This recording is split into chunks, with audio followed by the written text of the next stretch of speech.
Hello and welcome to the France 24 interview. My name is Dan Levy. I'm here with Tony Parker, French point guard, San Antonio Spurs point guard. Of course, we're at INSEP, basically the France team, getting ready for the European Championships. They're coming up in September. Now, France are defending champions and as well coming in with what you described as the best French squad you've ever seen.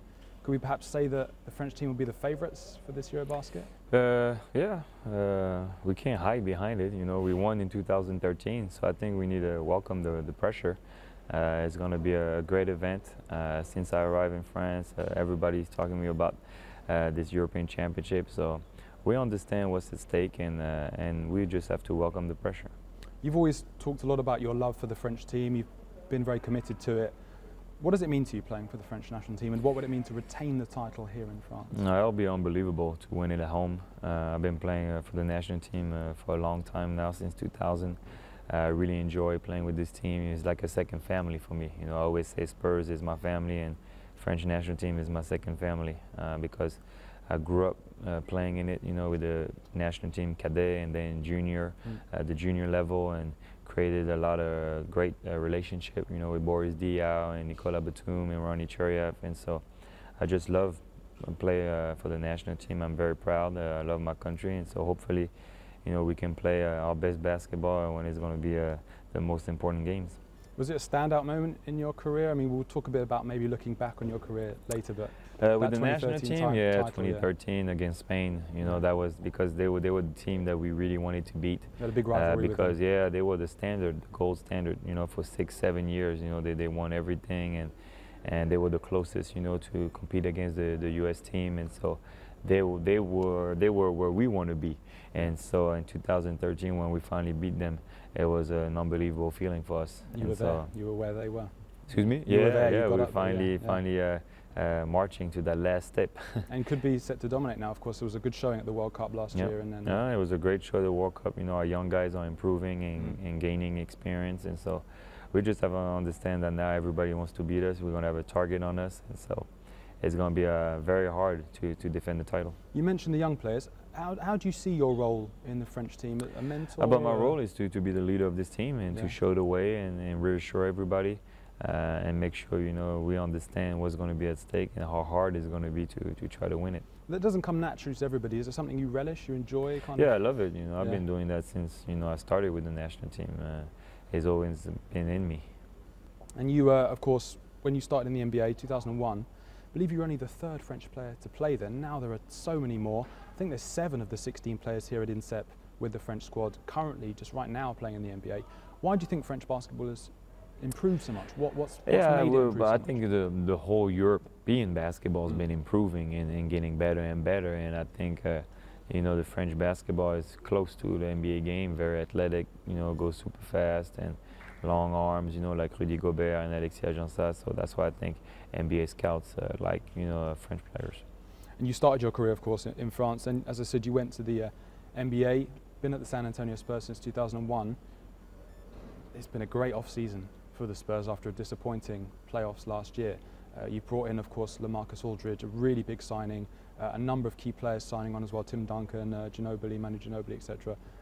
You know, you must be pretty excited about next season. I'm super excited, super excited. That's why I can't wait to start with the national team and make sure, you know, we take care of business, and then go to the Spurs and try to, you know, go back at it, you know, and try to get another ring. It's been an unbelievable summer for us. You know, LaMarcus is going to, you know, help us a lot. I'm so happy that Timmy and Manu are back, and so we can try to get a last try, you know, last crack at it to try to win it all. Do you think one of the reasons that a big free agent like Aldridge is coming in is because they've got Greg Popovich there, you know, Coach Pop? Yeah, of course. I think it's everybody. You know, it's the team, the culture of winning over there, the fact that we won championships, and then Coach Pop. I think the mix of everything made LaMarcus choose us.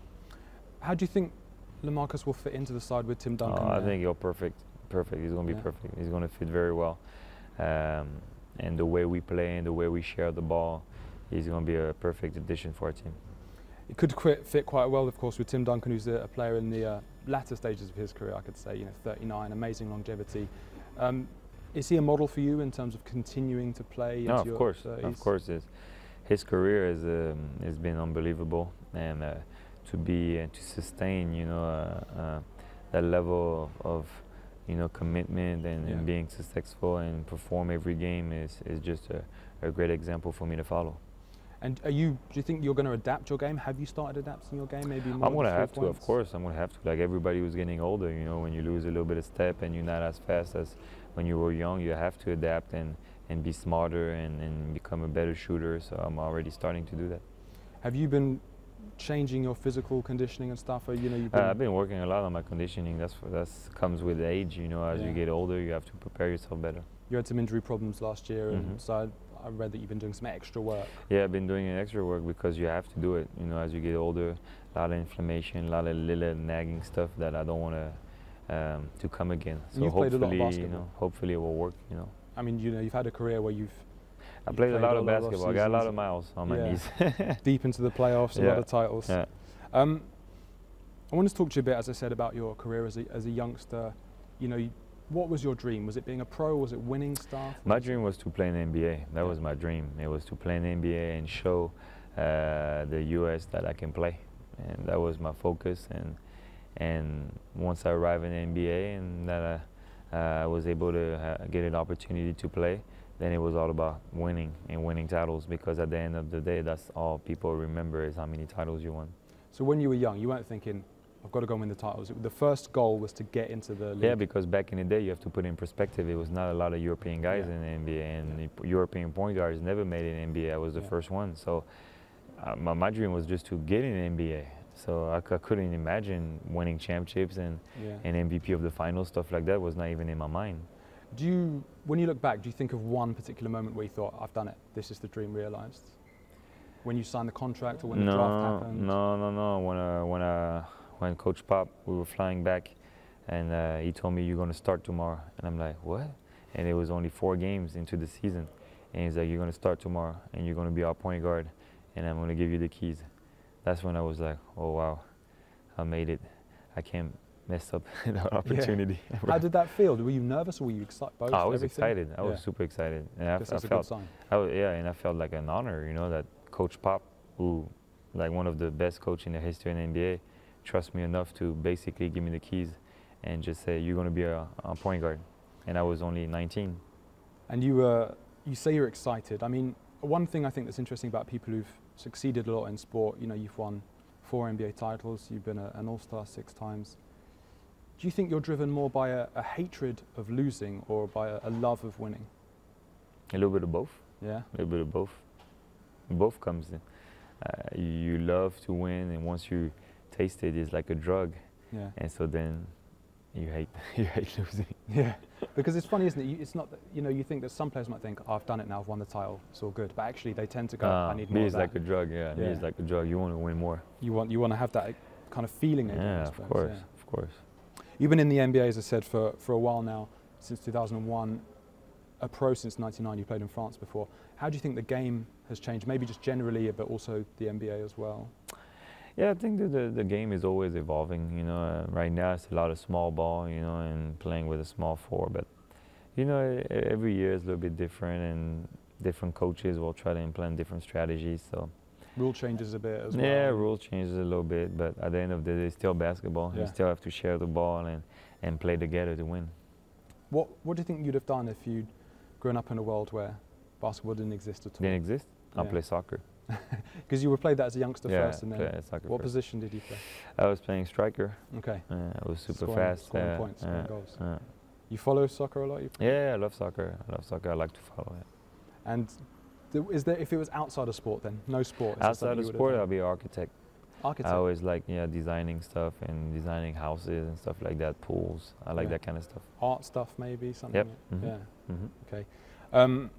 I wanted to ask you a little bit as well about looking back on your career with the Spurs. You've been there, as I said, a really long time. You're kind of arguably one of the best players in the franchise's history. Was there ever a moment where you came close to leaving? There was a situation where... No, not really. You always have propositions, and stuff like that, but I never really entertained it because I'm very happy in San Antonio, and I love my teammates, I love my coach, and I love the city. We have great fans, and I always felt comfortable. And so I'm a pretty loyal guy, so I was like, I like being here, and I want to stay here. The Spurs have been good to you, you've been good to the Spurs. Exactly. Same is true, of course, of the French national team. We wish you all the best of luck. Thank you. EuroBasket. Thanks for very talking much. to us, Tony Parker. Stay tuned for more news coming right up here on France 24.